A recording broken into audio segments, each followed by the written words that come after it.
that he and he said to Laban, what is this thou hast done unto me? Did not I serve thee for Rachel? Therefore then hast thou beguiled me. And Laban said, it must not be so done in our country to give the younger before the firstborn. Fulfill her week, and we will give thee this also for the service which thou shalt serve with me yet 7 other years.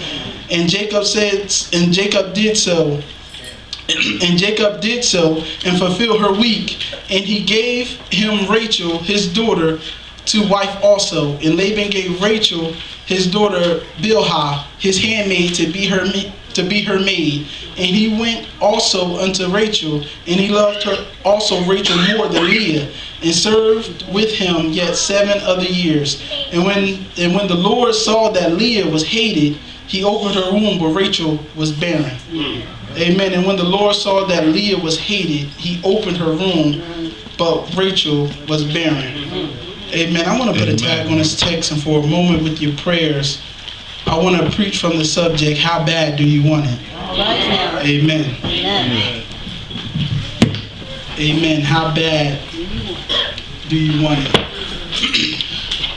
Life is filled with needs and wants. Yes. Amen. Your needs is food, shelter, and clothing. And the book of Matthew chapter 6, starting at verse 25 down to verse 34, tells us that God will supply us for all our needs. It says, take no thought in what you shall eat, what you shall drink, or raiment. For that will take thought in itself. God will provide everything we need. Matter of fact, that was our main verse for our convention that just passed. Seek ye first the kingdom of heaven and his righteousness, and all these things shall be added unto you. So we know as Christians, God will provide us with everything we need. We really don't have to worry about that. That's something that is a no-brainer for us as Christians. As long as we seek God first, and as long as we stay faithful to God, he will provide us with everything we need. Amen. But every now and then there's some things in life that we want. It's not necessarily a need, but it's something we want.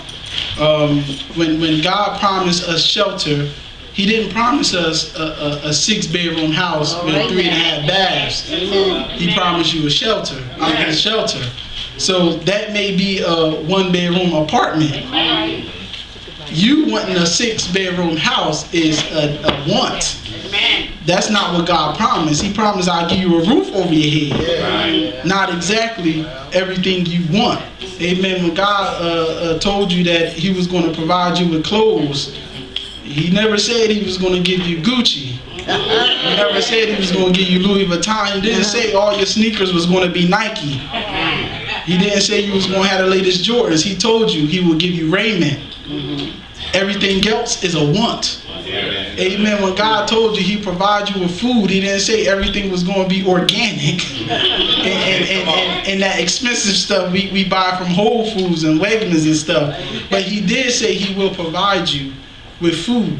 Amen. Some of the things we consider in our life are wants. Some of the things we go after desperately, things we seek, sometimes they're wants. They're not necessarily needs. They're not necessarily something that's going to keep us surviving. They're wants. They're stuff we want. They're stuff we seek. They're stuff we want personally for our family and our children. He provides us with transportation. Now, everybody can't be Elder Battle and drive the Benz. Everybody can't be Elder Battle, but I'm just going to keep on driving my Toyota. Amen. But he did provide me with transportation. Amen. God bless you all. But amen.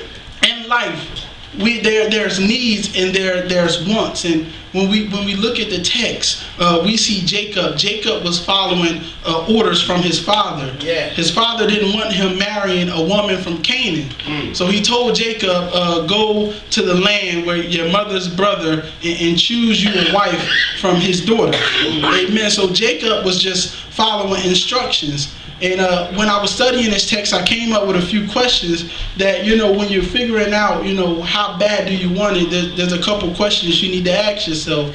And the first question you need to ask yourself is, what are you working for? All right. Amen. What are you working for? In the text, Laban asked Jacob, you're serving me. I don't want you to serve me for nothing. Please tell me, what do you want? You come to church every Sunday. What are you coming for? What is your Rachel? Because Jacob said, okay, I want her right there. I want her. I want your daughter. I want Rachel. You have to identify in your life, what is your Rachel? Why are we here? What are you coming here? What is the reason of you being here?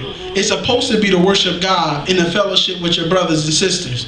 Amen. But we have to identify, what do you want? And how bad do you want it? What is your Rachel? Amen. Not even in church, but in your personal life. You're supposed to have some kind of goal set, some kind of standard set in your life.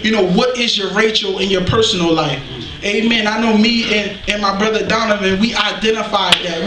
We're business partners. There's some things we're going to venture off in, and we had to identify what our Rachel is. What are you working for? You show up every day on a job. What are you working for? Like, what is your why? You got kids at home, you got a husband, you got a wife at home. You got to identify with what's your Rachel, because that is what's going to keep on driving you to do what you do. Amen. Amen. Amen. Amen. You have to identify with what's your Rachel. You have to know, what are you working for? He asked Jacob, why are you here? This is not slavery.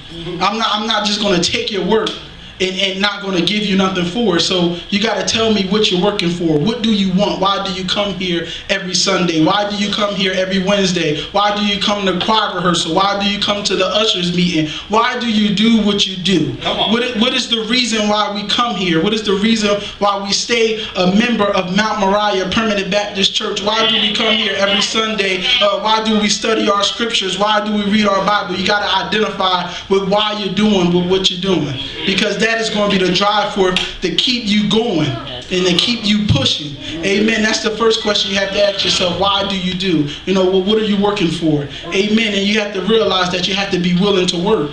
Amen. Because nothing in this life is going to come easy. Nothing in this life is going to be handed to you. Amen. We came a mighty long way as African Americans. Some things wasn't handed to us. We had to take it. Amen. We had to figure out, what did we want, and we had to go get it. Amen. The second question you have to ask yourself is, after you ask yourself, why are you working? You actually ask yourself, how long are you willing to work? Amen. In the text, we read that Jacob told Laban, I will work 7 years for Rachel. All right. Now, me and my wife, we was together. Amen. I don't want to get the years wrong.